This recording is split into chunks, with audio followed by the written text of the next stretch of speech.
Reddit. No dia do meu aniversário 18, o meu irmão recebeu o presente surpresa, mas eu fiquei com um bolo meio comido e um cartão que dizia, seja mais como ele. Olá a todos. Eu costumava acreditar que o universo tinha um sentido de humor perverso, porque como é que se explica o que aconteceu no dia em que me tornei adulto? O meu nome é Liam, tenho 18 anos agora, e se eu dissesse que a minha família se esqueceu do meu aniversário, isso seria até mais gentil do que aquilo que realmente fizeram. Esquecer magoa, mas o que eles fizeram parecia intencional, como a piada final de um espetáculo em que eu nem sabia que estava incluído. Eu cresci numa cidade pequena, onde toda a gente conhece o seu nome e provavelmente a cor dos seus lençóis. A minha família era o retrato perfeito da vida suburbana, mãe, pai, 2 filhos, uma cerca branca, churrascos no quintal, aquele tipo de vida. O meu irmão Tyler é 2 anos mais novo do que eu, mas se alguém nos visse juntos, pensaria que ele era o filho de ouro e que eu era algum primo distante e esquisito a quem deixavam dormir no sofá por obrigação. O Tyler era barulhento, carismático, atlético, sempre soube como conquistar qualquer ambiente. Eu era mais como ruído de fundo, quieto, observador, o tipo de rapaz que termina os trabalhos de casa cedo só para ninguém ficar irritado. A minha mãe e o meu pai nunca disseram que tinham um favorito, mas não era preciso dizê-lo quando tudo à volta gritava isso. O Tyler recebia abraços quando chegava tarde, eu recebia sermões se demorasse mais de 10 minutos a responder a uma mensagem. Ele destruiu o carro da família aos 16 anos e recebeu um mais novo 6 meses depois. Eu pedi um computador portátil usado para a escola e recebi uma lista impressa de empregos para adolescentes. Eu tentava sempre não deixar que isso me afetasse. Dizia a mim próprio que talvez acreditassem que eu era mais independente, talvez fossem mais exigentes comigo porque esperavam mais de mim, aquelas pequenas mentiras que contamos para tornar uma verdade amarga mais fácil de engolir. Mas no meu aniversário 18, foi aí que a máscara caiu. Era uma quinta-feira, lembro-me porque tive um teste de matemática nessa manhã e correu-me pessimamente. Eu já me senti embaixo quando entrei em casa depois da escola.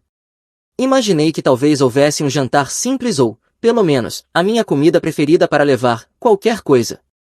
Eu não estava à espera de fogo de artifício nem de um desfile, só um pequeno sinal de que eu importava. Em vez disso, entrei na sala e vi balões e fitas azul e prata, e um feliz aniversário pendurado na parede. O meu coração até saltou por um momento. Pensei, eles lembraram-se. E então o Tyler entrou atrás de mim, sorrindo de orelha a orelha. O que achas? Disse ele, com os olhos a brilhar. Surpresa. Foi aí que percebi que o cartaz não dizia Feliz Aniversário 18, dizia apenas Feliz Aniversário. E o aniversário do Tyler era dali a 3 semanas. A minha mãe saiu da cozinha com um chapéu de festa e o telemóvel na mão a gravar tudo. Chegaste, disse ela com entusiasmo para o Tyler, ignorando-me completamente. Rápido, fica ali ao lado da mesa, precisamos de uma fotografia antes de cortarmos o bolo. Eu fiquei ali parado, ainda com a mochila às costas, a observar a minha família movimentar-se como se fosse manhã de Natal.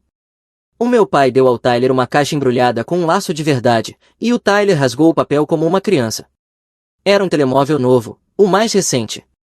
Eu ainda usava o modelo em segunda mão, rachado, com uma bateria que durava talvez 4 horas num dia bom. Eu pigarreei e disse, hoje não é o meu aniversário. Todos pararam por um instante. Depois a minha mãe virou-se para mim, deu uma risada forçada e disse, claro que não nos esquecemos de ti, querido, toma. Ela entregou-me um cartão dobrado e apontou para o balcão da cozinha, onde estava um bolo pequeno, meio comido.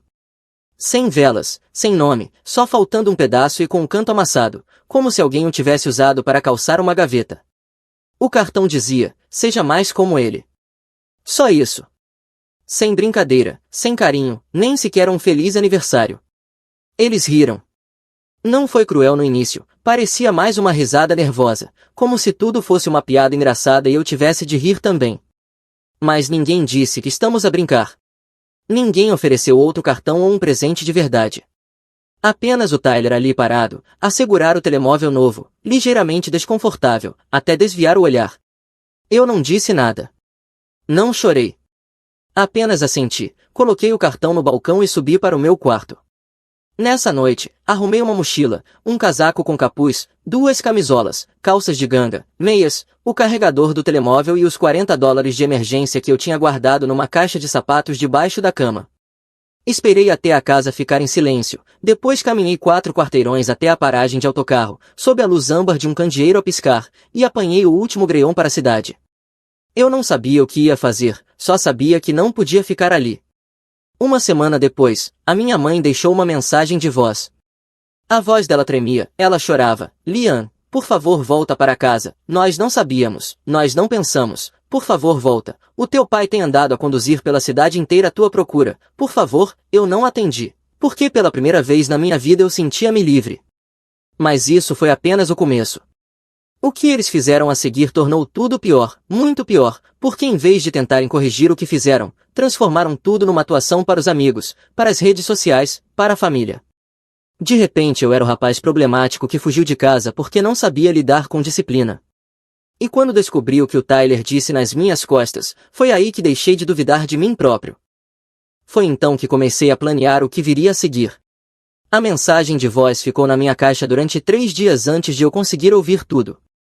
Eu mantinha o polegar suspenso sobre o botão de reproduzir, escutava aqueles primeiros segundos da voz da minha mãe a quebrar, e depois desistia outra vez. Não era que eu não quisesse saber o que ela tinha para dizer, era que eu já sabia que seria culpa embrulhada em amor performativo, daquele tipo que se mostra aos vizinhos e aos familiares curiosos, do tipo que fica bonito no Facebook, mas que não te abraça quando chegas a casa.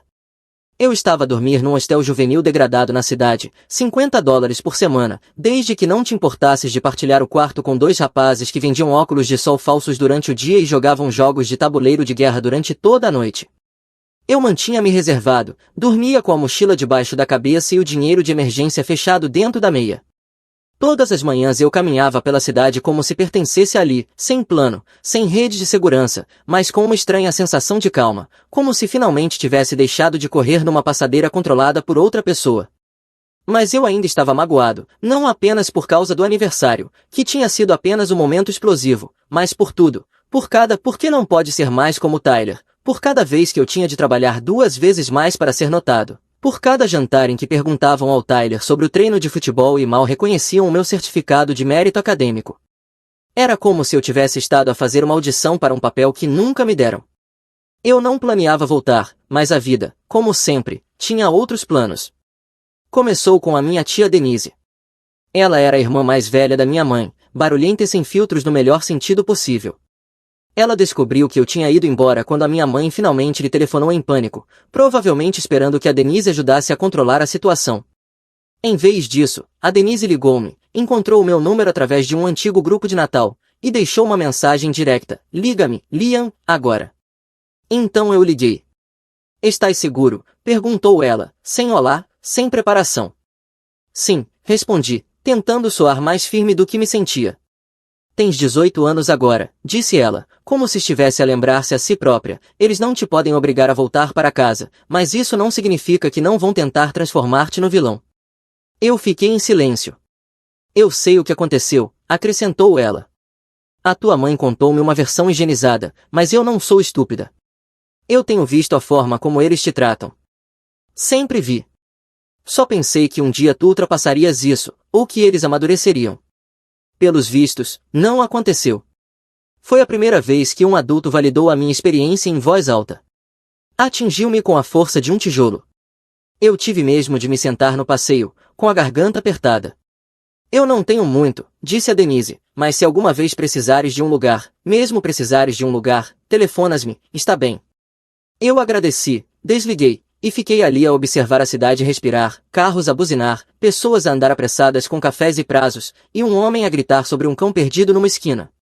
Eu devia sentir-me sozinho, mas em vez disso senti que finalmente tinha encontrado a primeira faísca de algo sólido.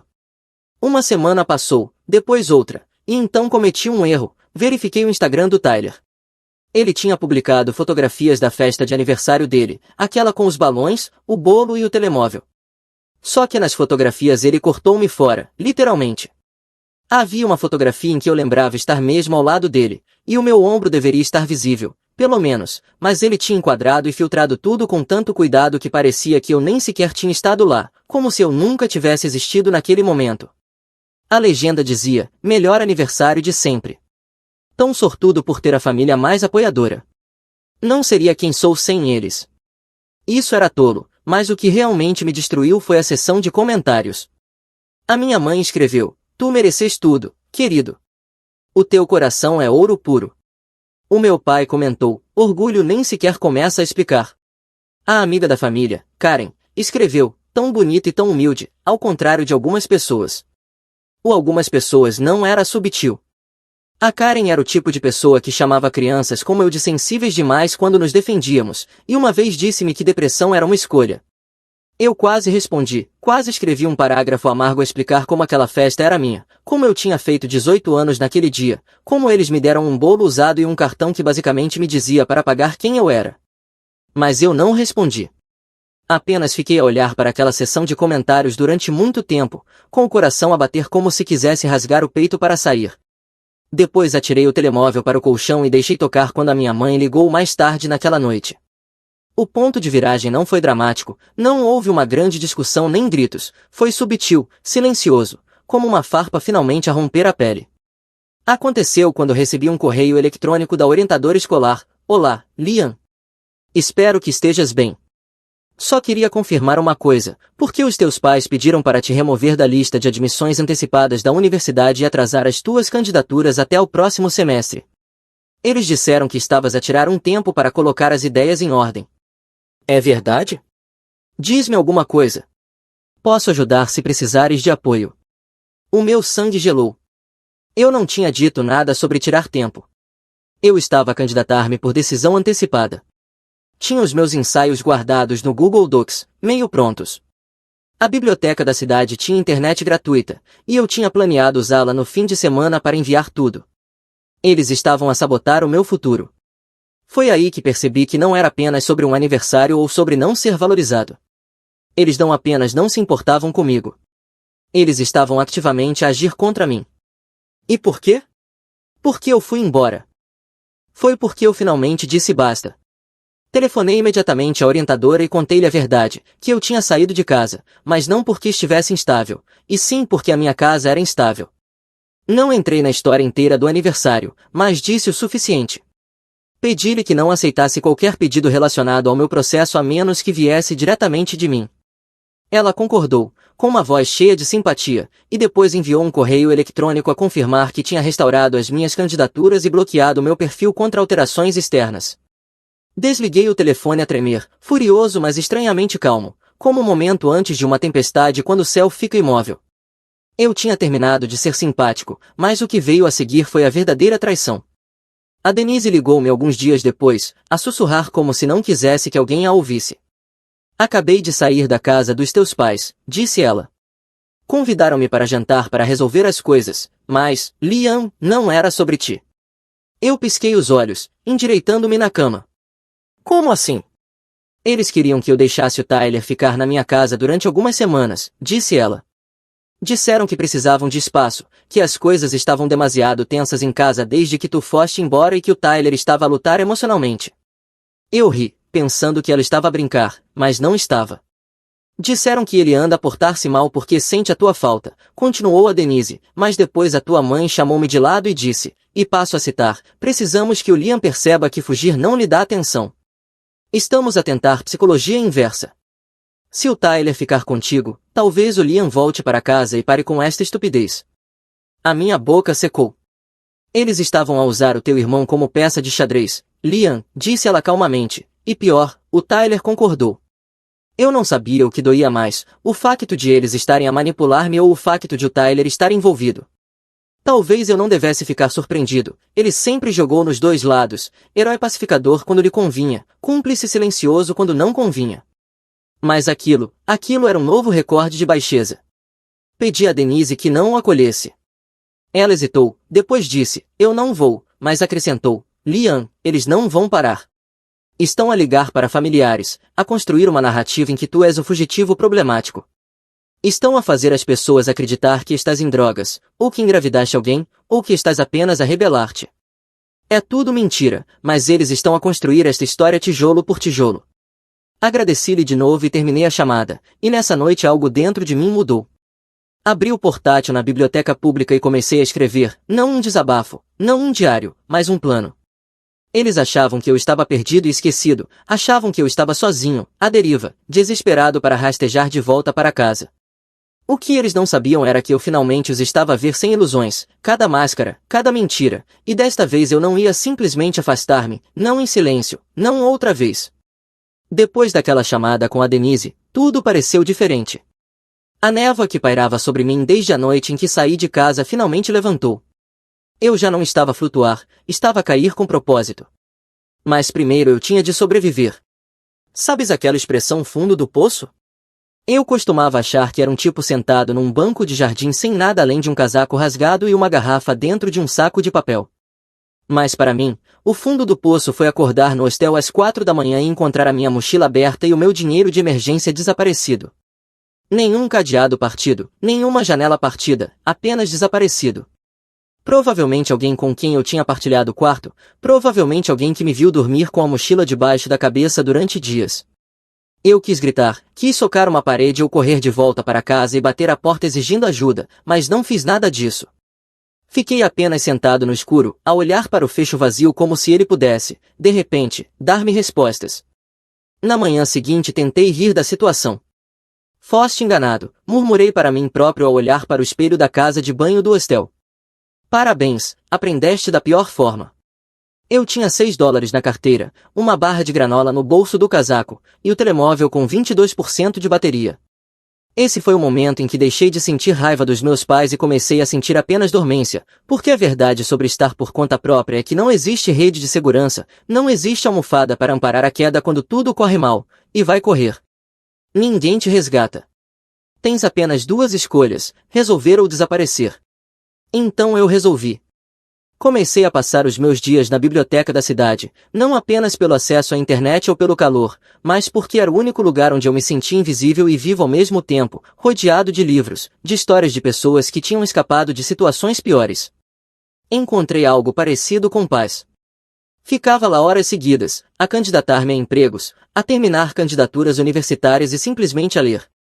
De vez em quando eu pensava no que a minha família provavelmente dizia, está a ser dramático, está a tentar castigar-nos, vai voltar a rastejar quando perceber que não vai conseguir sobreviver.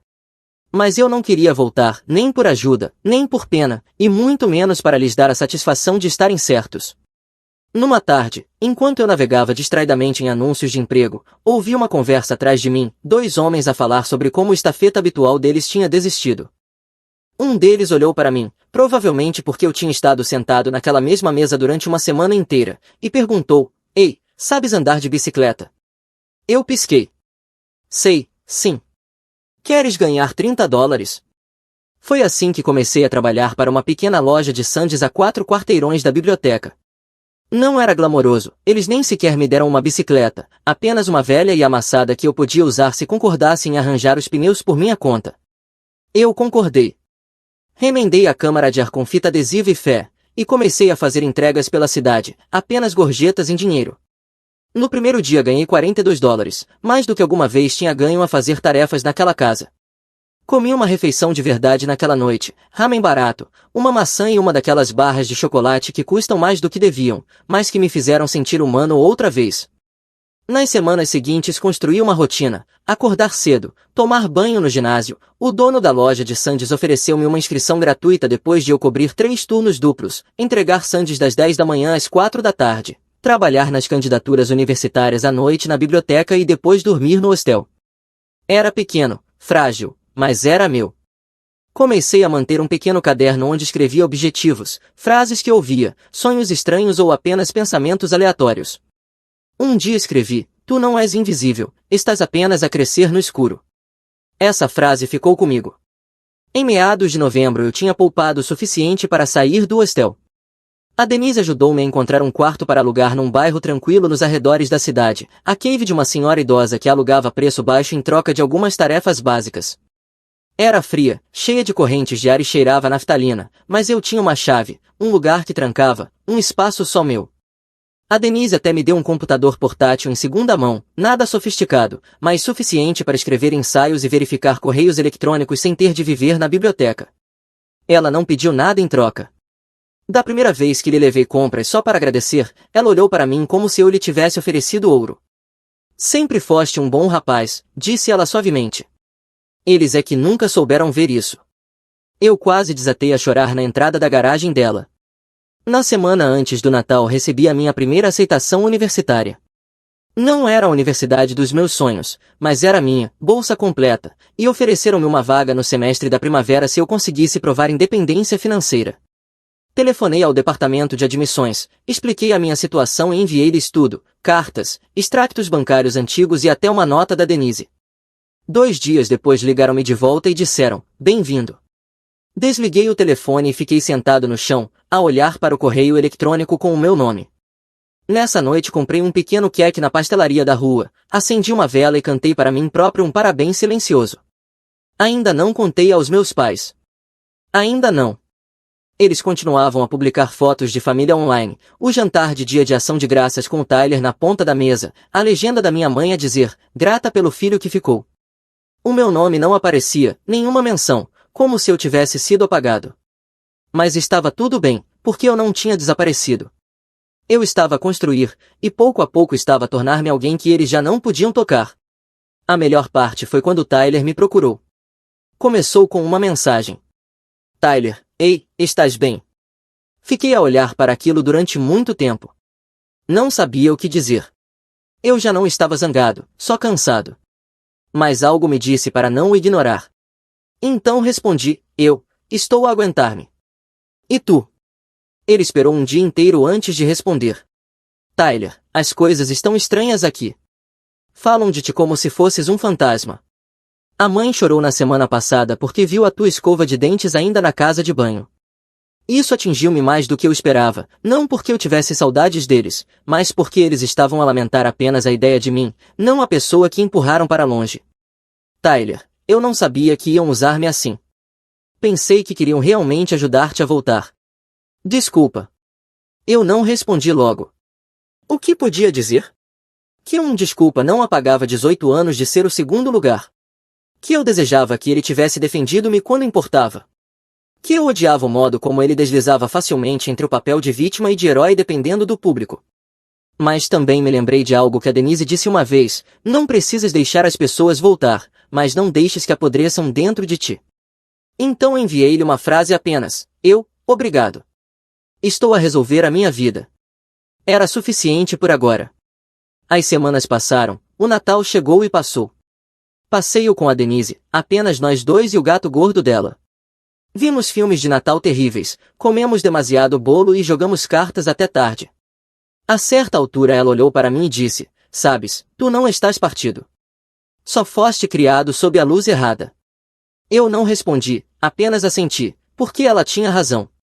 Em janeiro arrumei as minhas coisas em 2 malas e mudei-me para a residência universitária. O meu colega de quarto era um estudante transferido chamado Gabi, barulhento, sarcástico, sempre a comer batatas fritas, mas genuíno. Demos-nos bem rapidamente. Ele não se importava com o meu passado, só queria saber o que eu queria fazer. E, pela primeira vez, eu não senti que precisava encolher-me. Comecei a frequentar as aulas, juntei-me a alguns clubes e até encontrei um emprego a tempo parcial a ajudar no centro de escrita do campus. Ajudar outras pessoas a contar as suas histórias fazia-me sentir mais no controle da minha própria. Um dia o Gabi apanhou-me a olhar para uma fotografia que eu tinha impresso, eu e a Denise com os braços um no outro, a sorrir em frente à árvore de Natal dela. Ele sorriu e perguntou, essa é a tua mãe? Eu sorri de lado. Melhor. Na primavera recebi um correio eletrônico de um concurso literário em que eu me tinha inscrito por impulso. Tinham escolhido meu ensaio, aquele que escrevi sobre sair de casa, para o primeiro prêmio. Seria publicado numa pequena revista literária e partilhado com os novos estudantes. Li a aceitação 3 vezes até conseguir acreditar. E então, como se fosse programado, recebi outro correio eletrônico do meu pai. Apenas a linha de assunto, vamos conversar. E, de repente, o passado já não estava atrás de mim. Estava a bater à porta. Fiquei a olhar para aquelas 2 palavras durante o que pareceu 1 hora. Vamos conversar. Sem pontuação, sem calor humano. Veio do antigo correio de trabalho do meu pai, aquele que ele usava quando queria soar sério. Não pai, não bolá, filho, apenas um comando embrulhado em letras minúsculas, largado na minha caixa de entrada como uma pedra a tentar provocar ondas num lago que já tinha congelado. Não abri de imediato. Em vez disso, desci o corredor até o café do campus, comprei o café mais forte que tinham e sentei-me junto à janela com o telemóvel no colo. Por um instante pensei em apagar o correio sem o ler, mas algo em mim hesitou, não curiosidade, mas estratégia. Algo tinha mudado em mim nos últimos meses. Eu já não reagia. Eu planeava. E para planear bem, precisava de informação. Então abri o correio eletrônico. Liam, temos pensado muito em ti. Não é o mesmo aqui sem ti. A tua mãe tem tido dificuldade e o Tyler tem estado mais calado. Gostaríamos muito de falar contigo, talvez jantar, se estiveres disposto. Sei que as coisas não terminaram bem, mas queremos acertar tudo. Diz-nos alguma coisa. Pai. Era mais limpo do que eu esperava. Sem acusações, sem manipulações emocionais, apenas um ramo de oliveira cuidadosamente escrito. Mas o problema era simples, eu já tinha visto como eles acertavam as coisas antes. Vi-os esconder problemas debaixo do tapete tantas vezes que o chão já tinha ondulações. Eu não precisava de encerramento emocional, precisava da verdade. E precisava que eles sentissem o que era estar do lado de fora olhar para dentro. Porque algo me incomodava desde aquela chamada com a orientadora da escola. Como é que eles tinham acedido às minhas candidaturas universitárias? Não podiam entrar sem a minha palavra passe. Não deviam conseguir pedir alterações ou remoções. E então percebi, eles não precisavam da palavra passe. Só precisavam de fingir que eram eu. Abri o meu correio eletrônico e pesquisei mensagens enviadas do tempo em que ainda vivia em casa.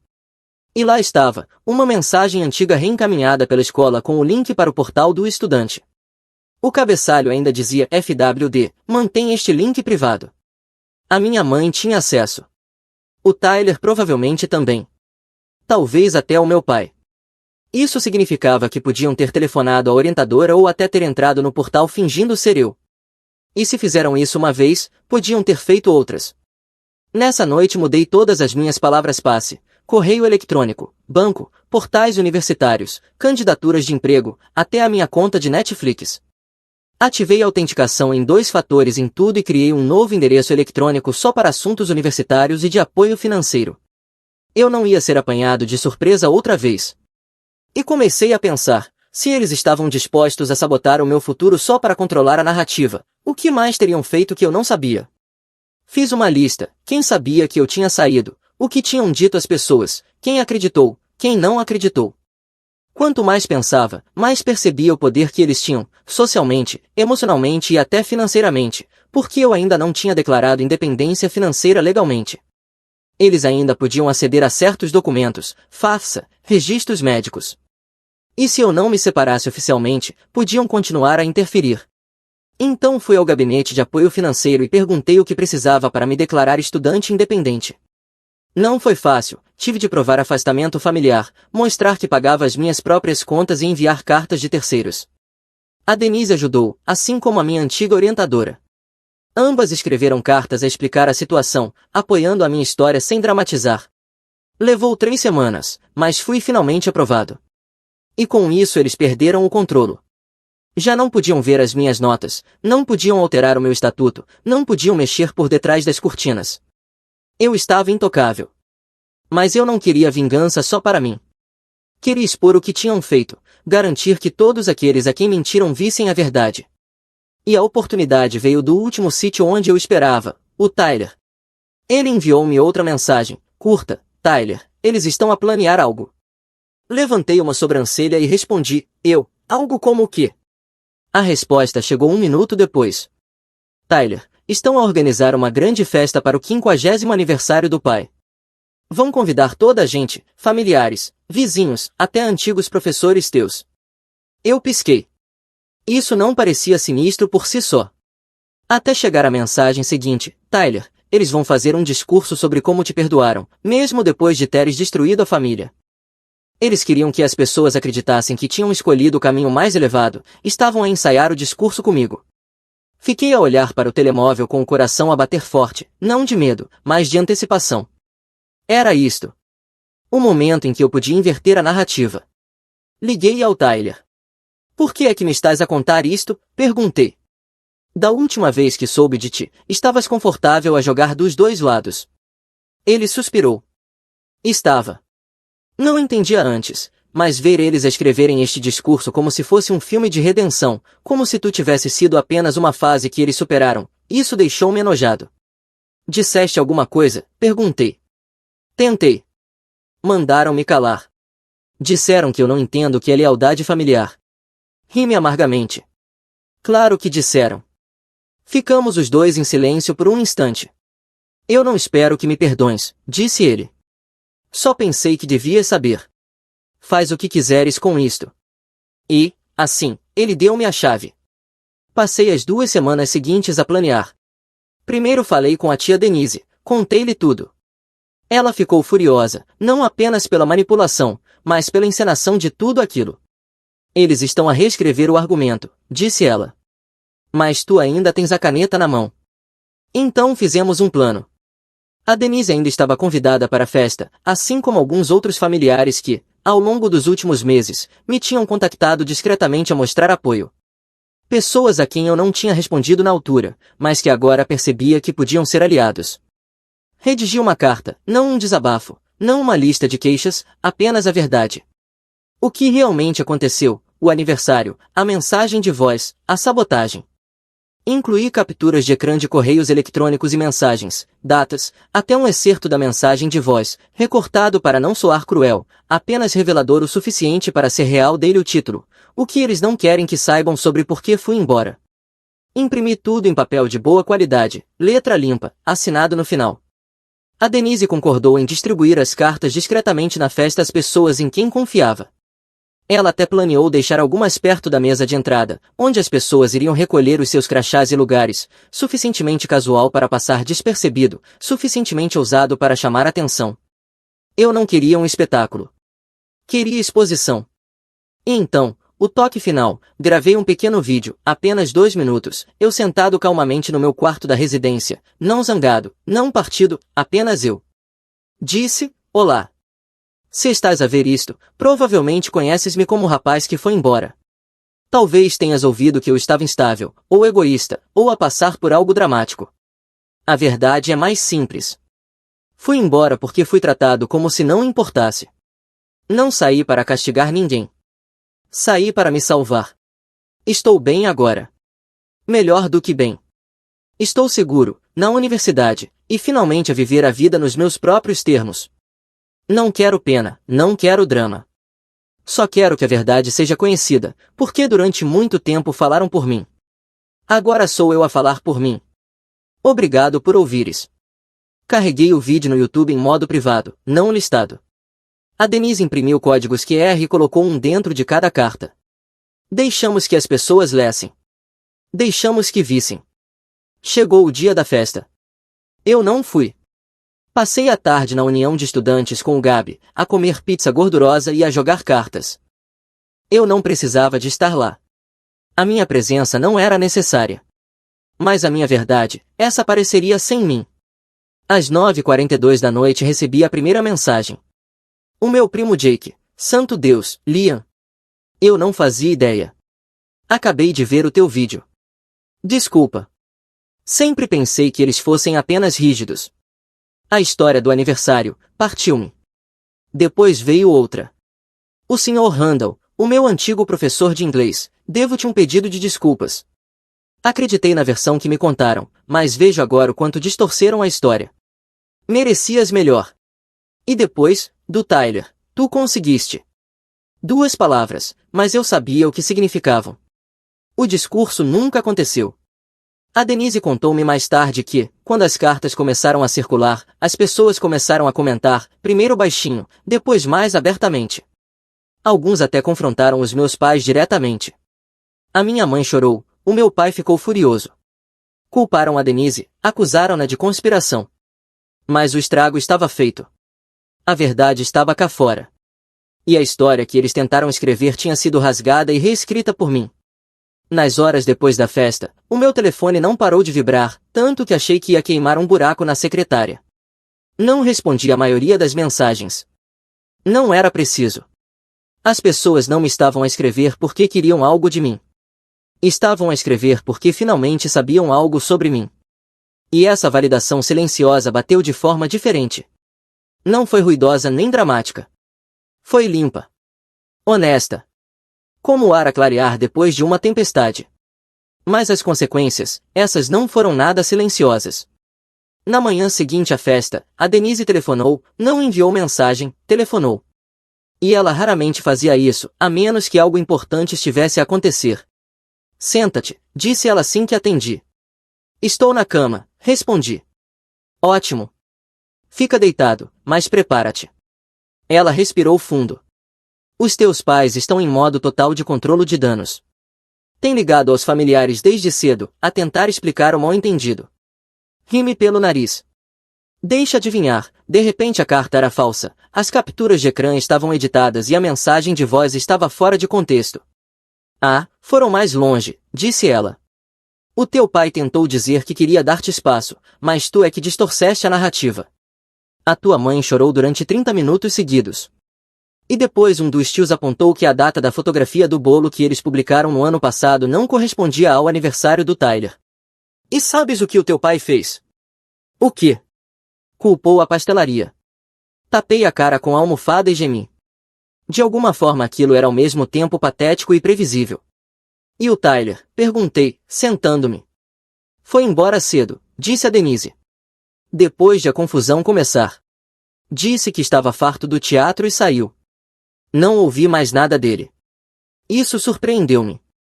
Um tipo de surpresa silenciosa, daquelas que não caem de uma vez, mas em ondas lentas. E agora? Perguntei. Isso depende de ti, disse ela. Eles estão a perder a narrativa, Liam. As pessoas já não compram a história dos pobres pais incompreendidos. Se quiseres abrir uma pequena porta para que eles expliquem, podes. Mas se quiseres manter distância, ninguém te vai culpar.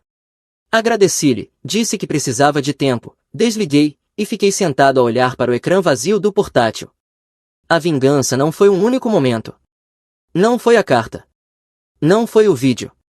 Não foi sequer a cena da festa. A vingança foi uma mudança lenta e constante de poder. A vingança foi controlo. E, pela primeira vez, eu tinha esse controlo. 2 dias depois, o meu pai enviou outro correio eletrônico. O assunto dizia, por favor. Eu abri. Não depressa, não com entusiasmo, apenas com uma curiosidade calma, que ainda era nova para mim. Liam, as coisas saíram do controle na festa. As pessoas compreenderam-nos mal. Não era assim que queríamos que as coisas acontecessem. Queremos explicar pessoalmente. Queremos fazer as pazes. A tua mãe está muito perturbada. Por favor. Pai. Nenhuma menção ao que realmente fizeram. Apenas frases vagas como mal-entendido e saiu do controle. Como se a verdade não fosse a verdade. Como se eu não tivesse vivido cada momento. Eu não respondi. Não precisava. Em vez disso redigi um correio eletrônico diferente, não para eles, mas para o gabinete administrativo da universidade. Solicitei uma restrição formal sobre qualquer informação divulgada aos meus pais, confirmando que era legalmente independente e que não desejava qualquer contato deles relativamente a assuntos escolares. Eles aprovaram o pedido em 48 horas, e depois bloqueei os números dos meus pais, não permanentemente, apenas até eu decidir qual seria o passo seguinte. Porque a verdade sobre vingança é que ela não precisa ser espalhafatosa, só precisa ser definitiva. Semanas passaram e a minha vida assentou em algo que finalmente parecia estável, firme. O Gabi e eu éramos praticamente irmãos a esta altura. Aprendi a cozinhar algo que não fosse apenas ramen de micro-ondas, juntei-me a um grupo de escrita, até fui contratado como mentor acadêmico para os novos alunos, o que pagava mais do que o meu trabalho na loja de sandes e ainda vinha com vales de refeição gratuitos. As coisas estavam boas. Pacíficas. A parte estranha? A ausência dos meus pais não parecia um membro perdido, parecia ter sido cicatrizado, presente, mas já sem dor. Mas pais, por si só, não era o final desta história. Não o final completo, pelo menos. Porque ainda havia um último fio para atar, um último movimento, e veio do Tyler. Ele apareceu no campus do nada. Eu não estava à espera. Estava sentado à porta da livraria do campus, a comer um bagel e a rever o rascunho de um ensaio, quando ouvi alguém pigarrear. Olhei para cima, lá estava ele, mãos nos bolsos, ombros ligeiramente curvados, cabelo despenteado como se tivesse passado horas a revolvê-lo com as mãos. Parecia mais velho, não fisicamente, mas mais pesado, como se a realidade finalmente tivesse assentado sobre ele. Olá, disse. Inclinei-me na cadeira. Não pensei que te fosse ver por aqui. Eu sei. Desculpa parecer assim de surpresa. Tentei mandar mensagem, mas não respondeste. Olhei para o meu telemóvel. Mudei de número. Ah. Ele assentiu, olhando para o chão. Faz sentido. Ficamos ali em silêncio por um momento, aquele tipo de silêncio que existe entre duas pessoas que cresceram na mesma casa, mas nunca realmente se conheceram. Finalmente ele disse, queria falar contigo cara a cara sobre a festa. Sobre tudo. Fiz sinal para ele se sentar. Ele sentou-se, respirou fundo.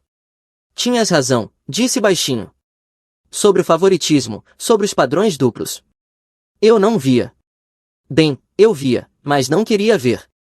Beneficiava-me. E quando algo te beneficia, é fácil fingir que não está a acontecer. A honestidade dele surpreendeu-me. Não o interrompi. Depois de partires, continuou ele, eles ficaram em pânico. Não porque tinham saudades tuas, pelo menos não da forma que disseram. Ficaram em pânico porque a imagem da família rachou.